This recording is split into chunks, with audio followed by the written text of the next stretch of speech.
시작. 여호와 내 하나님이여, 내가 주께 피하오니 나를 쫓아오는 모든 자들에게서 나를 구원하여 내소서. 건전할 죄가 없으면 그들이 사자같이 나를 찢고 뜯을까 하나이다. 여호와 내 하나님이여, 내가 이런 일을 행하였거나 내 손에 죄악이 있거나 화친한 자를 악으로 갚았거나 내 대적에게서 까닭없이 빼앗았거든 원수가 나의 영혼을 쫓아 잡아 내 생명을 땅에 짓밟게 하고 내 영광을 먼지 속에 살게 하소서. 여호와여, 진노로 일어나서 내 대적들의 노를 막으시며 나를 위하여 깨소서. 주께서 심판을 명령하셨나이다. 민족들의 모임이 주를 두르게 하시고 그 위 높은 자리에 돌아오소서. 여호와께서 만민에게 심판을 행하시오니 여호와여, 나의 의와 나의 성실함을 따라 나를 심판하소서. 악인의 악을 끊고 의인을 세우소서. 의로우신 하나님이 사람의 마음과 양심을 감찰하시나이다. 나의 방패는 마음이 정직한 자를 구원하시는 하나님께 있도다. 하나님은 의로우신 재판장이시며 매일 분노하시는 하나님이시로다. 사람이 회개하지 아니하면 그가 그의 칼을 가시며 그의 활을 이미 당기어 예비하셨도다. 죽일 도구를 또한 예비하시며 그가 만든 화살은 불화살들이로다.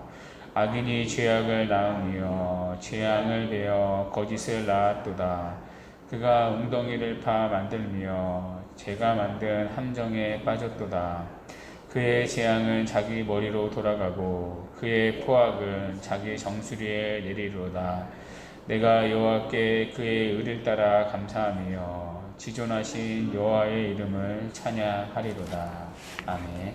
오늘 시편은 이 표제가 좀 특이합니다. 여러분, 그 시편 7편 위에 달린 그 부제에 뭐라고 되어 있죠? 다윗의 시가요, 베냐민 구시의 말에 따라 여호와께 드린 노래라고 되어 있습니다. 먼저 시가요이라는 말이 우리에게 굉장히 생소한 표현인데요. 감정을 가지고 노래하라는 뜻입니다. 어떤 감정인지는 정확히 알기는 좀 어렵습니다. 그러니까 보통은 굉장히 격정적이고 열정적인 감정이라고 말합니다. 좀 그만큼 리듬 변화가 굉장히 좀 이렇게 심하다는 뜻이겠죠. 그러니까 이런 열광적인 감정을 따라 노래하는 시가 바로 시가요입니다. 자, 이 시가요는요, 구약에서 또 등장하는 이 장면이 있습니다. 하박국 3장 1절에 보시면 시기오롯에 맞춘 선지자 하박국의 기도라고 말합니다. 여기 시기오롯이 이 시가요의 복수 형태입니다. 자, 계속해서 표제를 또 보십시오. 자, 이어서 뭐라고 말하죠? 베냐민이 구시의 말에 따라 여호와께 드린 노래라고 말합니다. 자, 그런데 여기 이 구시도요, 그러니까 누구인지 정확히 알 수가 없습니다. 자, 어떤 학자는 이제 사울이었을 것이라고 얘기합니다. 그러니까 사울이 이 베냐민이었죠. 그러니까 베냐민 지파 아닙니까? 자, 그는 누구보다 이 다윗을 죽일 듯이 괴롭혔던 인물입니다. 자, 그러니 여기 구시라는 인물은 사울이었을 것이다. 그렇게 말하는 분들도 계십니다. 자, 그러나 사울은 아닌 것 같습니다. 자, 확실한 것은 이 구시는 베냐민 지파 사람이라는 것입니다. 자, 베냐민 지파는 어떤 지파였죠? 사울왕이 나왔던 지파입니다. 자, 그러니까 이 베냐민 지파는요, 사울의 세력 기반이었습니다. 또 그리고 이 사울의 집안에 굉장히 충성한 지파입니다. 자, 그런데 아시다시피 사울의 왕권이 다윗에게로 넘어갔죠. 자, 그러니 이 베냐민 지파 입장에서는 다윗에 대해 좋은 감정이 남아 있을 수 없습니다. 자, 그래서 이 다윗의 생애 동안 늘 다윗을 대적했던 지파가 이 베냐민 지파였습니다. 자, 압살롬의 반역이 일어났을 때도 다윗을 저주했던 그 시므온이라는 사람이 바로 베냐민 지파였습니다. 또 사무엘하 20장에 보면 이 세바라는 사람의 이 반란이 일어나는데요. 그 사람 역시도 이 베냐민 지파에 속한 사람이었습니다. 자, 그런데 이 베냐민 지파에서 또 다윗을 집요하게 괴롭힌 사람이 있었습니다. 바로 베냐민 사람 부시였습니다. 자, 그러니까 오늘 이 시편 7편은요, 이 베냐민 지파 굿시 때문에 쓰여진 시입니다. 자, 그런데 이 굿시가 다윗을 어떻게 괴롭혔죠? 자, 오늘 표제를 다시 보십시오. 자, 굿시의 뭐에 따라 쓰여진 노래라고 말하죠? 굿시의 말에 따라 여호와께 드린 노래라고 말합니다. 그러니까 다윗을 괴롭혔던 굿시의 무기는 뭐 창이나 칼이 아니었다는 거죠. 바로 말이었다는 것입니다. 그러니까 사실 우리도 물리적 폭력보다 더 아픈 폭력이 언어적 폭력이죠. 언어적 폭력은 쉽게 상처가 아물지 않습니다. 평생 가시가 돼서 사람을 찌릅니다. 어떤 사람은 어렸을 때 들은 한마디의 말이 평생의 상처가 돼서 증오를 안고 살아가는 사람도 있습니다. 자, 그런데 오늘 굿시가 그렇게 다윗을 말로써 괴롭혔던 것 같습니다. 자, 어떤 말일까요? 아마 다윗에 대한 거짓 소문을 퍼뜨렸을 것입니다. 뭐 뒷담화를 하거나 안 좋은 소문을 내거나 하지도 않은 억울한 누명을 씌우거나 아니면 작은 것을 가지고 크게 부풀려서 침소붕대해서 다윗의 명예를 실추시키거나 그렇게 말로 할 수 있는 공격은 다 했던 것 같습니다. 아마 이런 굿시의 모함으로 인해서 다윗은 치명적인 핍박과 위험을 겪었던 것 같습니다. 자, 2절에 보면 그들이 사자같이 나를 찢고 뜯을까 하나이다 라고 말합니다. 그러니까 사자가 갈기갈기 찢는 것처럼 굿시가 다윗을 이렇게 잔인하게 갈기갈기 찢었다는 것입니다. 그러니까 뭘로 찢었다고요? 말로. 그러니까 속된 말로 이 다윗을 안주거리 삼아서 엄청나게 이제 씹어댔던 것 같습니다. 자, 우리 역시 누군가로부터 모함을 당할 수 있습니다. 또 억울한 누명을 쓸 수도 있습니다. 또 어느 자리에서 오늘 다윗처럼 누군가에 의해 내가 갈기갈기 찢겨지는 안주거리가 될 수도 있습니다. 자, 이런 공격이 찾아올 때 우리는 다양하게 반응할 수 있습니다. 뭐 자신의 결백함을 증명하기 위해서 공개적으로도 변호하거나 이제 말할 수도 있습니다. 자, 하지만 이것도 소용이 없을 때가 있습니다. 자, 모두가 다 나를 믿어주는 것이 아니기 때문입니다. 그러니까 잘못하면 오히려 불난집에 부채질하는 꼴이 될 수도 있습니다. 또 아니면 나를 모함하는 당사자를 불러서 직접 대면하여 말할 수도 있습니다. 자, 그러나 그때 꼭 잘못을 인정하는 사람은 대단히 적습니다. 자, 그래서 오히려 서로 감정이 악화될 수도 있습니다. 뭐 네가 잘했네, 내가 잘했네. 잘못하면 내가 그 사람과 똑같은 사람의 수준이 될 수도 있습니다. 자, 그렇다면 이럴 때 우리는 어떻게 해야 합니까? 여러분, 오늘 시편 7편의 다윗을 보십시오. 자, 다윗이 한 일은 하나님께 나아가는 것이었습니다. 자, 오늘 다윗은 그가 받는 거짓 비난을 하나님께 가지고 나아갑니다. 자, 그런데 이 나아가는 단계가 있는데요. 4단계로 나눠집니다. 자, 먼저 다윗은 하나님께 구원을 갈망하고요. 두 번째, 그의 결백을 하나님께 주장합니다. 또 이어서 세 번째, 하나님께 심판을 요구합니다. 그리고 마지막 네 번째, 하나님에 대한 예배로 다윗은 마칩니다. 자, 순서대로 한번 살펴보도록 하겠습니다. 자, 먼저 다윗은요, 자신을 비방하는 사람에게 나아가지 않습니다. 그들을 붙잡고 자신의 결백을 주장하거나 그들 앞에 하소연하지 않습니다. 다윗은요, 하나님께 나아가 하나님의 구원을 갈망합니다. 참 이게 쉽지가 않은 일인데요. 여러분, 그것이 1절과 2절의 내용입니다. 1절에 보면 이 시의 독특함이 있습니다. 자, 하나님을 두 번 부르며 시작한다는 것입니다. 1절에 여호와 내 하나님이여 라고 말합니다. 여호와 그리고 하나님 이렇게 두 번 간절히 부르며 시작합니다. 그만큼 다윗은 지금 간절하게 하나님의 도우심을 구하고 있습니다. 자, 이어서 3절에서 5절인데요. 다윗은 하나님께 이제 자신의 결백을 주장합니다. 자, 3절부터 5절에 보시면요, 다윗은 자신의 무죄를 천명합니다. 어느 정도로 결백을 주장하냐면요, 만일 그가 말하는 대로 또 그리고 그들이 말하는 대로 내가 정말 그런 죄가 있다면 자신이 벌을 받겠다고 말합니다. 자, 5절을 보십시오. 자, 만일 자신이 죄가 있다면 원수에게도 잡혀 좋다고 말합니다. 또 목숨을 잃어도 좋다고 말하고요. 또 내 영광을 먼지 속에 살게 해도 좋다고 말합니다. 그러니까 내가 멸망을 당해도 좋다고 말하는 거죠.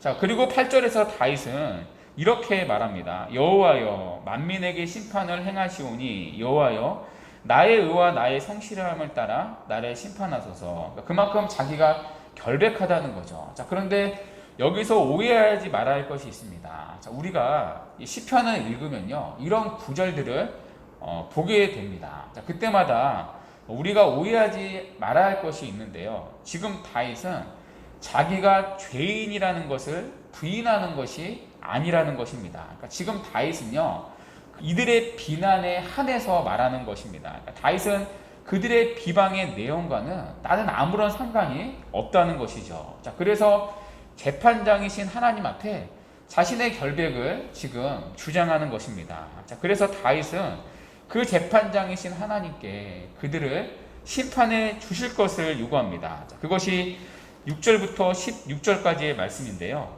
자, 이 부분을 우리가 좀 주목해야 할 필요가 있습니다. 지금 심판을 하나님께 맡기고 있거든요.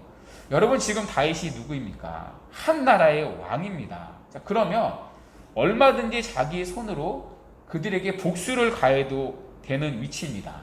자, 그러나 다윗은 자기 손으로 복수하지 않습니다. 대신에 그는 만국의 심판자이신 하나님께 그 심판을 맡기고 있습니다. 자, 왜 그렇죠? 그가 믿는 하나님은 의로우신 하나님이시기 때문입니다. 자, 9절을 보십시오.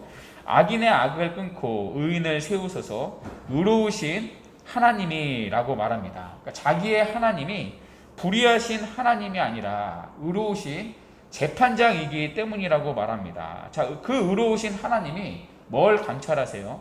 자, 9절에 보면 사람의 마음과 양심을 감찰하신다고 말합니다. 그러니까 하나님은 우리와 같이 겉만 보고 판단하시는 분이 아니라 마음과 생각까지 감찰하시는 분이기 때문에 하나님께 심판을 맡길 수 있다는 것입니다. 여러분 만약 우리가 심판을 맡기는 분이 불의한 분이라면 여러분 우리는 심판을 맡길 수 없습니다. 그러니까 세상의 재판장들처럼 그분이 뇌물을 받는지 안 받는지 어떻게 알 수 있습니까? 내가 내 생명을 다 걸었다가 잘못된 판단을 내리면 어떻게 하겠습니까?